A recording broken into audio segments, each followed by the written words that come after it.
한가로운 주말, 노릇하게 구워진 반건조 오징어를 입에 물고 신문을 펼쳐든 브라더는 경악을 금치 못합니다. 일본이 후쿠시마 원전의 방사능 오염수를 태평양에 방류한다는 소식. 생선 성애자, 해산물 마니아, 수산물 덕후인 우리의 브라더에겐 청천벽력 같은 소식입니다. 자, 그런데 후쿠시마 오염수가 뭔가요? 때는 바야흐로 2011년 진도 8.9의 지진과 높이 17m에 달하는 쓰나미가 후쿠시마 제1원전을 덮치며 폭발하고 말았습니다. 히로시마 원자폭탄보다 168배나 많은 방사능이 유출된 대재앙이었죠. 사고 이후 핵 연료를 식히는 냉각수와 빗물, 지하수가 유입되어 쌓인 오염수 140만 톤을 정화해서 바다에 방류하겠다는 게 일본 정부의 계획이랍니다. 아니, 도대체 왜 굳이 하필 바다일까요? 오염수 해결 방안이 이렇게나 많은데 말이죠. 이유를 추적해본 브라더는 또 한 번 분노합니다. 경제대국 일본은 비용이 가장 싸게 먹히는 방법을 선택한 겁니다. 2022년까지 쌓이는 오염수의 양이면 올림픽 경기를 진행하는 수영장 600개 정도와 맞먹는다고 하는데요. 바다에 방류되는 이 오염수 실로 어마어마한 양입니다.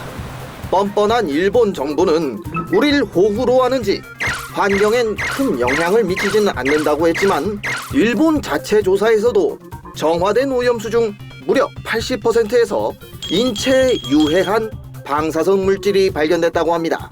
입만 벌리면 거짓말이 자동으로 나와. 이 고농도 오염수는 봄철엔 편서풍과 해류를 따라 태평양 동쪽으로 빠르게 확산이 되고 그중 일부는 일본 열도 남쪽을 거쳐 우리나라 영해까지 유입된다고 하는데 방류 후 220일이면 제주도 앞바다까지 다다른다고 합니다.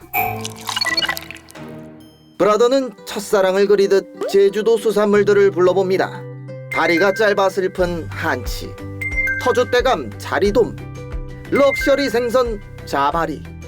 순식간에 오염수로 덮여버린 제주도산 수산물은 장기간 섭취하면 유전자 변형과 세포 사멸, 생식기능 저하 등의 신체 손상을 일으키고 심장병과 유전병 등 각종 암을 비롯해 임산부의 경우 기형아 출산 등 생명을 위협하는 재앙이 됩니다.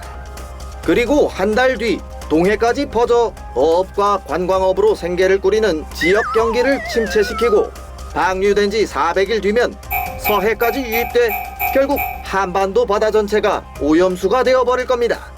제주도산 은갈치를 언박싱하던 브라더는 수산물 회사 주식을 팔아야 할 타이밍이라는 걸 직감합니다.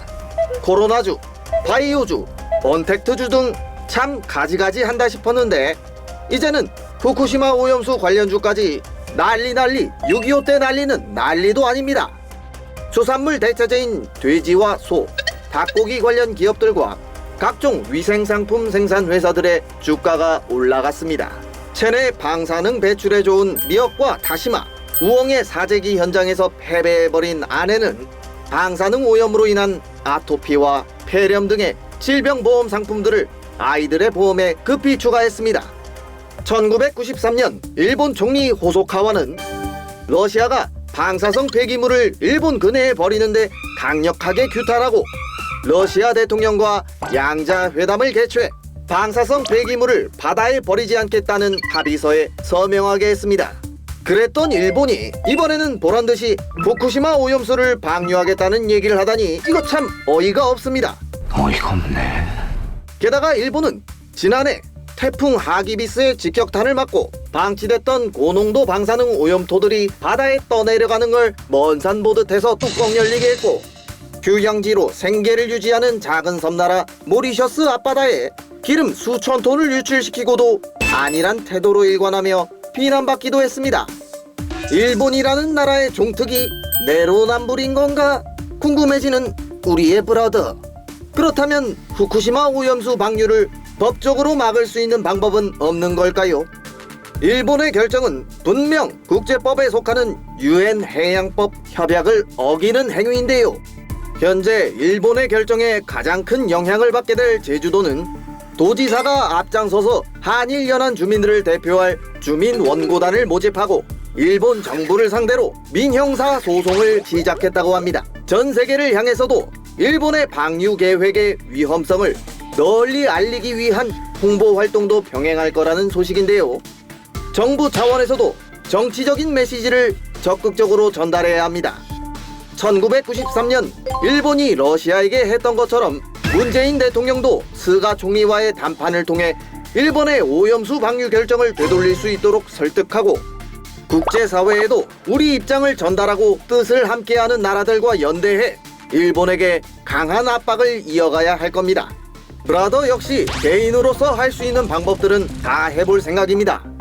일단 현재 진행 중인 국민청원에 동의를 했고 일본 후쿠시마 지역 어민들의 방사능 오염수 해상 방류 반대 유튜브 영상을 주변에도 공유를 하고 그린피스에서 진행 중인 청원에도 서명을 완료했습니다.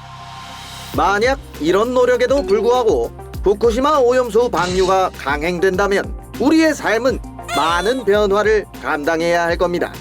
미세먼지 어플을 매일 체크하는 것처럼 바닷가에 놀러 갈 때면 매 시간 바다의 오염도를 측정하고 확인해서 물에 들어갈지 말지를 결정해야 하고 누구든 방사능을 방지하는 전신 수영복과 물안경, 수영 모자를 착용해야 할 겁니다. 어쩌면 바다 수영도 시간제 또는 예약제로 운영하면서 바닷가 출입 시 인증을 통해 이용객들을 기록하게 될지도 모릅니다. 또 노량진을 비롯한 수산시장들이 극심한 위기를 맞이한 가운데 생선 한 마리를 사더라도 방사능 측정기를 이용해 오염도를 체크해서 수치가 낮은 생선을 골라야 할 겁니다. 학교와 회사 식당에서는 방사능 배출에 좋은 음식들이 필수 고정식단으로 제공이 되고 전 국민의 필수 영양소는 방사능 배출에 좋은 비타민 C와 D가 될 겁니다. 제약회사에서는 방사능을 걸러주는 초나노 필터를 개발하거나 방사능 관련 질병을 예방하거나 치료할 제품 개발에 집중할 것이고 지금 우리가 일상의 대부분을 코로나 감염을 피하는 데 신경 쓰는 것처럼 앞으로는 방사능이 체내에 축적되는 걸 막는데 우리의 에너지 대부분을 쏟아부어야 할 겁니다. 브라더는 방사능 오염수를 바다에 플렉스한다는 일본에게 우리 정부와 국제사회의 단호하고 긴밀한 협력을 통해 반드시 니들이 한다는 짓을 막을 거라고 큰소리 쳐봅니다. 힘없이 나라를 뺏겼던 과거처럼 바다 그리고 국민들의 건강까지 뺏길 순 없으니까요.